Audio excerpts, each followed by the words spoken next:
Besia wade mama ya mamu nyina achen ya mwakwa abado Badwam TV Badwam kase so anopa nsem wasie na brason sa wotibie sa Adom kase nkranhyensa no ene emu asanka kakra nti betwa so na wotwe mu ne de aba na nsem no ne todwa mu bi a wobetini netcofo tuate ni nti adokotafo Watermale Teaching Hospital say so wo amfa ma wie de a wo so adwuma no wontimi mabiem ye de mu nkyeremu beba adehia wo mo prusu enso se de amnyem anwemmoa abaji won so aboso ene won fudie nti won ho kire won sansemi ni nsem bi na no pay mede bro Adom TV Badwam kase Facebook/Adom TV kase no ho Go TV 176 DSTV 280 ho nyina ye channels a Adom TV she bidin de afia amankwa tamaklo afia ni de mutie se de nsem ni nkyeremu ankasa etie apomde adwumayefo ya won Watermale Teaching Hospital say adwumayefo a won mo ewo netco se won matuate no wanfa ma na wie ye dia na ne onso omuni de omba bia so omso beja adwuma no fi se hyew eku Adom TV kase etwaso. And now our hands are tight and we are afraid that if we also decide to stop going to work because of these things, what happens to the poor patient? And the NETCO or the VRA, people may say that they have money, so they'll go to a private hospital. What happens to the poor one who doesn't have money? So please, you guys to talk for us that we need our light to be restored as early as possible. If not,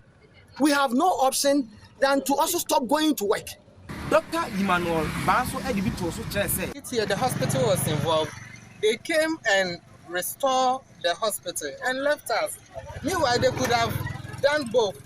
and we follow up so that they will come back and restore us. And they were saying they don't care. It's the hospital they've come to restore, but for us, whatever will happen to us. And our things are getting bad in our bridges. In fact, we are pleading they should quickly intervene. The weather is not favoring us at all. Adehia ya womo pruso ekrobia e won kranza adwura ekwan no so e won kranza mensin mu obunomantem mu se de ensuo ba akopɛ na womo nom no womo anifula anifo mu ano e na achese ensuo na ye womo ha woni Adom TV edi nkomo yi the freeness yo poro eno ko na yensu ya se wo ha ye nom papro ba akopɛ na wa ha de mbutu ye na asese papro so butu ye no so no ekofom too much oduma nkyene ne noma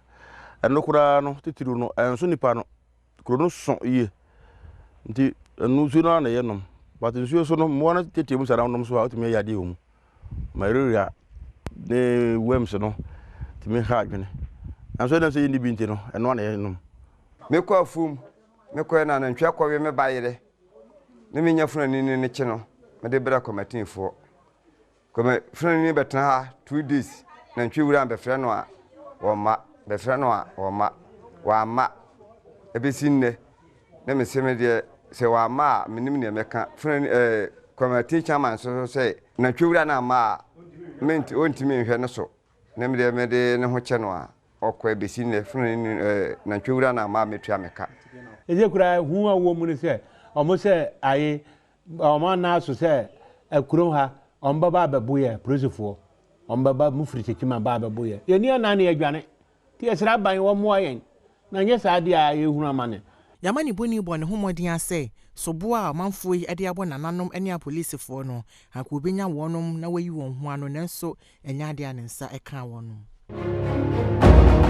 eto atia na cashew na womo esade bi konkrofo aman so se ene kwan ya yefa so dua atia no eye ne ho ne ma no wanhwɛ na mpanifo antoto ne ma yi a ebe ha ne ton wo amanone adwama so ebi ne Adom TV edi nkomo yi na ba no the void bebre wu ma quality ne nya at the same time ndro so am this praise no ndro bebre so ncha da nyeden enye cashew ndro nti encha da moa cashew no na yield no nti eno so ye hwese o sekuafo no ommo ni ko ho na omudi hu because ye hyase no na Ghana de ni di Cote d'Ivoire de nanim kura nti na no mo de mpo bi be fa ha de ka ho ane de ato na so odi a ye dry ye hata ne ye nkosesa nemre so cashew ate gu fo ma de chen so nkosesa nkosesa na nsu aso ate gu so na nsan so nkosesa nti na cashew no quality na nkasa a compromise Alhaji Justice Chochofo Emma Cashew Traders and Exporters Association ono so ni amani boni atwetwe nkomo no ene wode adeserede bi etso emrahye bedwafo anim sesia no industry board no ne national executives no ye bibia the ama TCD Tree Crop Development Authority ama ye rules and regulation no e wo parliament sisi no akọrọ lọkọ wo parliament ye pese aban emre mu na mpanfo mre mu no mu pass ye rules no regulation na maye si de be ya ye nso ye ho betumi ahinhan ye ndi saa nneɛma wei ene ye pese ye de to omo mpanfo anim na omo nsɔre waka no omo moaye because regulation ni so no obi a ye de opɛ o industry no nti ye srɛ sɛ ade na akoduru parliament no ye srɛ omo sɛ omo mbɔmɔden na omo pass bill no emaye si de be ya ye nso ye ho beto ye Ora Fred Nana Yawadoba ene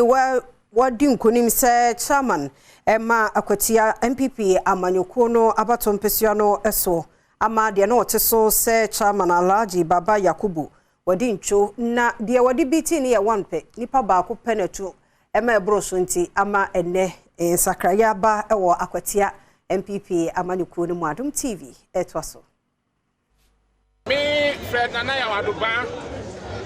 ene o mai me as constituency chairman me shamu bosse eduma no ya ba be ye mo na seat no ya je fi NDC for nsem mo wo hwa abatu e course so a me ni the incumbent chairman the former chairman na one vote difference a chirap papa no wa ba be ye eduma ma party no na still ano amafo eda so do no yentimi enye eduma wa bra ye yi amafo esi nchen iti ya beka party na bom se wugina ha na ya o se ya wadu enwini itu de na enwini obi elusu a ene na wadwini ye kra enu achire na first vice chairman na woda MPP amanyoko na no ewo epuye mantem mu Chumbere makuranten ehye mpanyinfo wato abama wonom foforo ewa abato mpesua no so honom nyina se wani mpanyinfo adadafo nyina enye adwuma mumu se ne be ya afimpinu ene edunu nan abato mu no MPP amanyoko no betumi edi nkunim ye besre let us open our arms now you approach you we need the numbers in Akwatia to be able to take back our seats. Akwatia seat is our bona fide property, and we must do all we can to take back the Akwatia seat. I have hope. No jide o mimu. Se mo ko betimi ayesa adwuma no. Na yenso region any national. When bia e be fa so any support e ba come ho. Na ya di Akwatia seat back. Mi shembo say e be fa sa kwan no. Na dia ba. People shouldn't be looking at the parliamentary candidate. The task now is to look at how we are going to build the party. Mayento Akasiano eso na Cape Coast South MPP Youth Wing woho ayenya meso ade akọ Ewim Polyclinic wo Cape Coast Mensimo akoye wono adoya Adom TV etwaso. Jumeza yekadin wo Ewim Hospital no de yekaye nsesi yekaye donation no abra ye hina yete Central Regional Chief Imam owi no hemu bi no ye nanimzi ezekate echi wo hospital but ye kura na ye hwe ehawa mofama na wawo won ketenkete ehawa worifam ehwe woni dabio na ami as a youth organizer no musime ye mbebun nhunu no o de ekokoso won mfe onu ntimo fa to hodo kakra bia mutu maye as a youth organizer no o da moko hospital wo apart from say na ye be ye no obi an how kankra yemutu ya ye zabo no yetum na ye zabo da manyama be ehuni no nyama bebe na ye zemo hon osane de amanfo bre wo hospital wo mofoma kakama na wo how atete e wo hospital wo. Matilda New Queen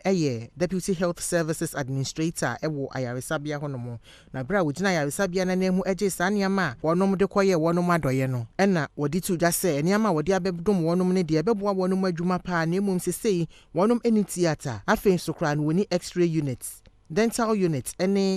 eniama afoforo bi e ka ho ema wonom adwuma na eye den ne senti afoforo enhwe mo a wabe wonom iso na wo meboa wonom. Yen how kone say cases oba haden we hia theater ya ye wo space ne ba ye ni enyama na ye de beyen and secondly no so no ye pede ye dental units e ma wana wo free outside what ban but ahomni ni ho the space is there ya ye to me ya container but emu nyama ne furnishments ne ye nyai and thirdly no ye pede ye x-ray